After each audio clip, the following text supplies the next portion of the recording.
Gue kadang suka kesel ya sama orang yang latah gitu sama teknologi baru. Atau biasa disebut tuh meta chasing gitu. Dimana teknologi baru, mereka tuh akan cepet banget mau adopsi teknologi tersebut padahal nggak tahu pros consnya gimana. Nah di sini gue akan coba ngomong tentang microservice. Nama gue Iqbal, yuk kita bahas. Banyak ya perusahaan atau organisasi atau individual yang mereka tuh ingin adopsi microservice tuh lebih cepet gitu. Pokoknya kalau misalkan ada sesuatu, wah ini harusnya lebih bagus microservice. Dan bahkan mereka tuh bilang kalau microservice tuh bisa lebih cepat daripada existing yang mereka punya sekarang. Dan mereka pun ngelakuin itu cuma karena lebih sering denger aja dan karena memang microservice tuh lagi hype karena mungkin karena baru datang Kubernetes gitu ya. Nah sebelum kita bahas microservice mungkin nggak lengkap kalau misalkan kita tidak bahas pendahulunya yaitu adalah monolith. Seperti namanya mereka tuh single role. Code base itu hanya satu dan hanya melakukan satu hal. Biasanya tuh kita kalau ngomongin monolith itu ngomongin backendnya gitu ya. Jadi REST API-nya hanya satu proses, mungkin dibanyakin supaya bisa load balance lebih bagus, tapi intinya itu adalah monolith single code base dan hanya single proses atau multiple proses tapi tetap pada role yang sama. Di sini gue akan coba gambarkan secara simple gitu ya. Monolith itu seperti apa? Oke, ini di sini monolith. Jadi monolith itu simply misalkan kalian punya klien, klien atau di sini biasanya browser gitu ya. Browser, lalu kita punya server. Nah, di sini kliennya akan coba connect misalkan via HTTP atau REST API. Dan ini simply ya udah begini aja gitu. Jadi kliennya akan request ke server, servernya akan balas dan selesai. Udah gitu aja.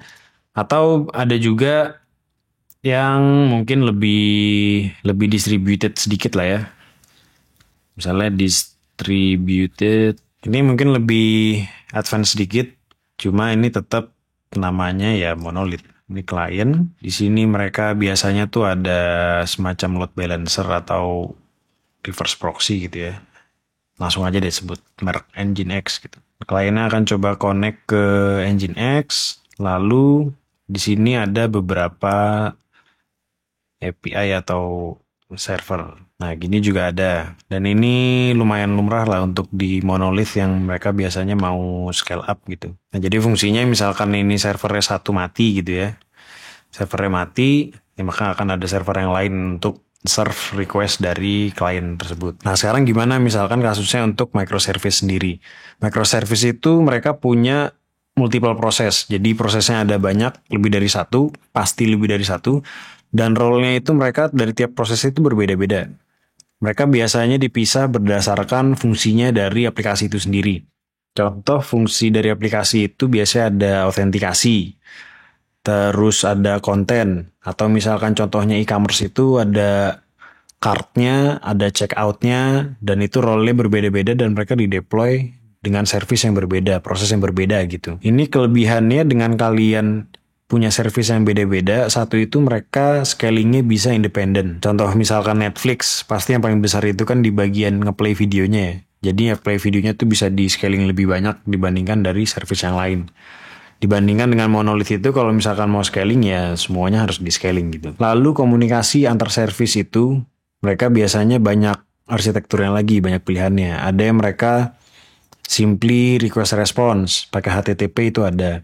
Atau mungkin mereka yang lebih next lagi mereka pakai gRPC karena gRPC kan support untuk streaming dan streamingnya macam-macam ada tuh ada empat mode untuk gRPC. Atau ada juga mereka yang adopsi event driven misalkan. Mereka pakai message broker, pakai Kafka atau RabbitMQ atau Nuts dan semacamnya untuk komunikasi. Kalian bayangkan misalkan servisnya banyak gitu ya. Ada auth, ada card, ada macam-macam. Misalkan ada 5 service gitu. Nah, di 5 service ini kalian monitoringnya tuh gimana? Ada error, jadi kan harus lihat dari 5 service ini semua kan. Bandingkan jika monolith ada error ya kalian cuma lihat di satu tempat doang. Ini kalian harus cek lima-limanya gimana. Terus misalkan ada performance degradation gitu. Misalnya ada request yang lambat. kalian harus cek semua pipeline dari awal sampai ke service tersebut. Misalkan kalian ada lambat di bagian checkout. Tapi checkout itu kan harus lewat auth dulu kan. Kalian tahu dari mana kalau lambatnya itu di checkoutnya. Bisa aja lambatnya di authnya. Nah makanya di microservice itu monitoring itu susah banget. Jadi satu tempat yang harus kalian consider itu ketika microservice itu monitoringnya itu harus bagus dan harus tepat. Ada juga gue pernah lihat orang adopsi microservice itu mereka sampai puluhan, sampai 70-80 microservice padahal timnya kecil-kecil. Jadi ibarat kata misalkan di satu perusahaan ada 10 karyawan gitu ya, 10 tim IT engineer atau software developer, tapi microservice ada 70. Itu maintainnya gimana? Misalkan ada bug gitu ya. Mereka harus lihat satu-satu berarti kan di microservice ya kan. Yang mana ini errornya tuh di mana. Misalkan kalau monitoring mereka jelek gitu ya. Terus nge-manage pun itu jadi susah. Apalagi misalkan mereka 70 tuh nggak yakin deh ada fungsi 70. Apa setiap API mereka bikin satu microservice gitu. Itu kan kayak terdengar bodoh gitu ya. Jadi kasar. Mereka juga nggak memperhitungkan misalkan semua proses itu kan punya idle resource consumption gitu ya. Walaupun misalkan kalian nggak ngapa-ngapain kan pasti at least ada beberapa RAM atau memori yang dipakai gitu. Kalau misalkan monolith hanya satu proses, misalkan hanya 10 mega ya kepake 10 mega. Misalkan kalian punya 70 microservice, itu idle aja udah 700 mega, misalkan 7 mega gitu ya. Misalkan 10 mega gitu. 10 kali 70 itu 700 ya, betul. Misalkan 70 microservice itu udah 700 mega sendiri itu idle padahal. Kan sayang gitu ya resource-nya. Nah sekarang coba sebagai contoh gue liatin misalkan Tokopedia gitu ya. Tokopedia sebagai si yang pasti microservice. Gue yakin microservice sih walaupun gue gak tahu. Nah ini contohnya misalkan ada klien terus mereka biasanya itu pasti ada API gateway. Kalian connect ke API gateway. Nah ini biasanya di API gateway-nya itu yang bertanggung jawab lah. Biasanya dipisah berdasarkan URL. Itu masuknya ke service mana. Misalkan awalnya auth. Ini connect ke auth. Lalu auth sudah ada balikan. Balik ke klien. Kliennya udah punya JWT-nya atau punya tokennya. Terus dia request lagi. Misalkan mereka mau browsing gitu. Lalu dari browsing sini somehow misalkan mereka pengen tahu nih orangnya boleh nggak ngeliat ini atau misalkan ya apalah ya gitu. Contoh ini ke auth lagi, terus authnya balik, terus baru dari browsing baru bisa balik. Nah ini lumayan lumrah ya di microservice. Jadi mereka bisa punya koneksi sendiri antar service. Contoh lagi paling gampang itu harusnya check out. Nah ini ada request check out. Ini pasti mereka ada hubungannya sama auth lah. Kayak credentials dari cardnya atau apa itu pasti ada. Nah ini baru check outnya bisa sukses gitu misalkan. Atau bahkan ini lebih realistisnya sebenarnya akan ada lagi service sendiri yang mungkin berhubungan sama payment. Nah nanti ada lagi begini. Nah ini akan banyak terjadi lah. Bayangkan ini masih banyak yang missing dari sini ya. Ada belanja, ada cart, ada wishlist dan lain-lainnya. Nah ini semua mereka ngobrol satu sama lain. Protokolnya mungkin yang satu ada gRPC. Mungkin yang ini ada yang pakai message broker, pakai NATS. Ini sangat mungkin terjadi. Kebayang lah ya monitoringnya gimana susah. Cuma misalkan microservice ini terjadi, ini pasti akan ada beberapa kelebihan. Misalkan bisa aja ini pakai Golang gitu ya, Golang. Terus payment misalkan mereka pakai Java. Nah ini mungkin jadi karena microservice itu mereka hanya ngobrol dengan protokol yang udah ditentukan sebelumnya. Bukan gRPC atau pakai message broker. Jadi mereka setiap service itu ada keleluasaan lah. Mereka pengen pakai bahasa pemrograman apa ini bisa beda-beda. Nah di sini gue akan coba bahas satu kasusnya Amazon Prime di mana dia migrasi dari microservice ke monolith. Nah kalian mulai bingung kan? Mereka migrasi dari microservice ke monolith dan cost-nya itu terreduce sebesar 90%. Kalian bisa lihat detail dari artikelnya ya. Gue akan coba summarin aja. Jadi mereka pindah dari distributed microservice to monolith dan akhirnya reduce cost sebesar 90%. Di sini makanya kalian harus coba pilah-pilah mana kasus yang benar-benar monolith itu bagus dan mana yang microservice itu bagus. Di sini kalau misalkan gue summary itu sebenarnya overhead mereka itu adalah di bagian interim prosesnya. Jadi ketika mereka memecah suatu proses itu terlalu banyak, jadi kan setiap service itu akan ada punya komunikasinya antar service masing-masing gitu. Dibandingkan misalkan kalian pakai monolith, itu komunikasinya itu hanya ada di dalam memori, di RAM-nya. Jadi komunikasi antar service-nya itu akan lebih cepat misalkan kalian pakai monolith dibandingkan dengan microservice. Nah di sini itu mereka yang utamanya itu adalah di bagian mereka kelihatan tuh intermediary-nya pakai S3 bucket gitu ya. Jadi instead of dari tiap service mereka ngedump ke S3 bucket, mereka lebih milih akhirnya kita jadiin satu proses aja lah di dalam memori supaya bisa lebih cepat. Nah ini lebih efisien misalkan mereka itu pakai monolith. Detailnya kalian bisa baca nanti gue taruh di deskripsi. Nah ada yang kelupaan. Jadi kita balik lagi ke contoh Tokopedia tadi. Yang gue maksud dari intermediary message tuh yang tadi nih. Kayak ini gRPC. Nah ini ada nuts-nya. Nah misalkan kalian akhirnya milih untuk monolith. Ini kan jadi komunikasinya itu di dalam servernya gitu. Di dalam prosesnya. Enggak antar service kayak begini. Ini ada overheadnya sendiri nih. Jadi kalian harus coba mateng-mateng lah. Itu harus pakai microservice atau pakai monolith. Karena misalkan kalian terlalu all in di microservice semuanya dibikin service sendiri gitu ya. Itu akan gak efisien sama sekali sih resource-nya menurut gue. Jadi harus tahu lah balance-nya di mana. Kalian harus buat service sendiri. Tahu di mana balance ini harus dijadiin satu proses gitu ya. Nggak semuanya harus di microservicein.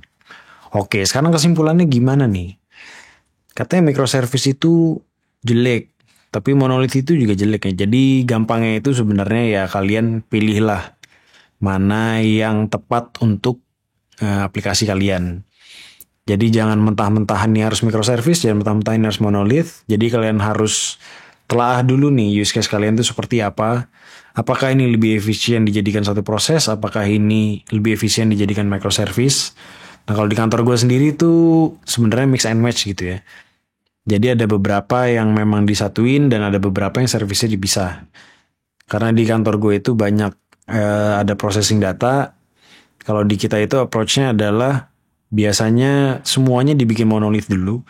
Sampai akhirnya kalian menemukan isu yang tidak bisa di-solve karena monolith tersebut, baru kita introduce satu service baru.